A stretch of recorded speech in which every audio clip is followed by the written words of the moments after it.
Assalamualaikum warahmatullahi wabarakatuh. Kembali lagi di Babah Fahmi Channel.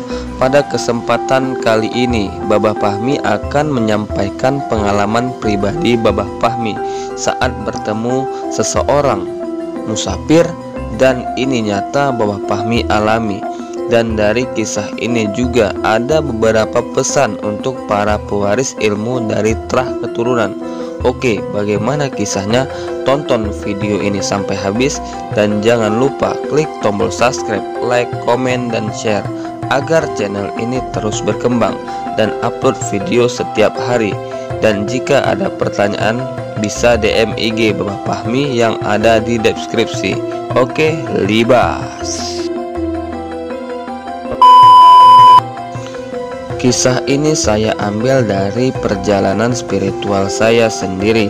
Pada saat kejadian itu tepat pada bulan suci Ramadan tahun 2020, beberapa bulan yang lalu. Pada saat itu saya berniat membuat bukaan untuk buka puasa. Saat itu kebetulan ketika itu saya lupa membeli salah satu bahan. Jadi terpaksa saya keluar lagi untuk membeli bahannya di minimarket. Dan saat itulah saya melihat orang tua yang berjalan kaki menggunakan kain dan baju kemeja dan menyandang tas ransel. Dan saat itu saya memandang orang tua itu dan dia juga memandang saya, namun dengan tatapan yang berbeda. Saat saya menatapnya, saya cuma berniat untuk bersedekah, dan saat itu saya langsung menghampirinya dan berbagi sedikit rezeki. Lalu saya bertanya kepadanya, kakek dari mana dan mau kemana? Dia menjawab, saya seorang musafir dan saya asal Gresik. Saya pergi kemana saja yang saya mau, dengan tujuan berziarah ke makam para wali dan tuan guru yang ada di Indonesia. Dan lalu saya tanyakan lagi apakah dia puasa atau tidak, dan ternyata ia tidak puasa karena dalam perjalanan dan tidak ada yang bisa dimakan untuk sahur dan buka. Begitu jawabnya. Lalu saya mengajaknya ke rumah makan yang dekat dari lokasi kami saat itu bertemu agar musafir tersebut bisa makan siang sekaligus beristirahat sejenak. Dan yang saya herankan, dari awal bertemu dan sesampainya di lokasi rumah makan, bulu kuduk saya tak turun, selalu naik seperti merasakan energi yang besar dari kakek musafir itu. Di rumah makan itu saya bertanya lagi kepada musafir tersebut, tujuan ia mengembara ke seluruh Indonesia mencari makam para wali dan syekh itu untuk apa? Dan dia menjawab, mencari ilmu nak. Begitu kesaksiannya kepada saya. Lalu saya bertanya, kalau mencari ilmu kenapa tidak berguru saja kek?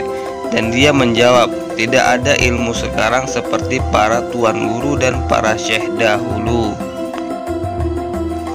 Dan saya mencoba memancing musafir ini untuk membaca atau menyampaikan sesuatu tentang saya dan masukan buat saya. Lalu saya berkata, kek, saya juga dulu buyut saya punya kemampuan batin, dan setelah kakek saya sudah meninggal, sejak itu saya merasakan hal-hal spiritual yang lebih dari hari-hari sebelumnya.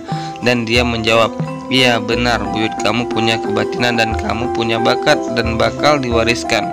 Begitu jawabnya. Cuma salahnya kamu jarang sekali ziarah ke makam buyut kamu. Dan saya sarankan kamu sering berziarah kalau bisa di malam hari, dan insya Allah 4 kali malam Jumat kamu bakal ketemu dengan buyutmu dalam mimpi. Begitu pesannya kepada saya. Dan singkat cerita saya pun berpisah. Tapi sebelum berpisah saya sempat bertanya bagaimana caranya bisa bertemu dengan kakek lagi dan menghubungin kakek. Dia menjawab, nanti kalau saya lewat sini lagi, saya akan berkomunikasi dengan buyutmu agar kamu bisa ke tempat ini lagi agar bertemu dengan saya. Begitu jawabnya. Dan dari pengalaman ini saya dapat mengambil pelajaran bahwasanya berziarah ke makam para wali dan tuan syekh maupun kakek buyut kita bisa meningkatkan spiritual kita, dan musafir tersebut juga mendapat kemampuan spiritual melalui perjalanannya keliling daerah-daerah yang ada di Indonesia yang ada makam para alim ulama dan para wali di zaman dahulu.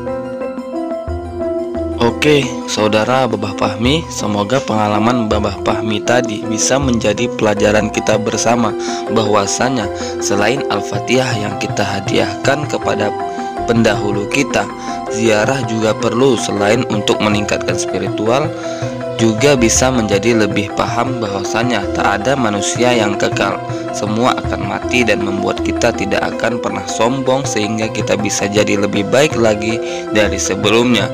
Terima kasih atas perhatian, mohon maaf atas kekurangan. Akhirul kalam, assalamualaikum warahmatullahi wabarakatuh.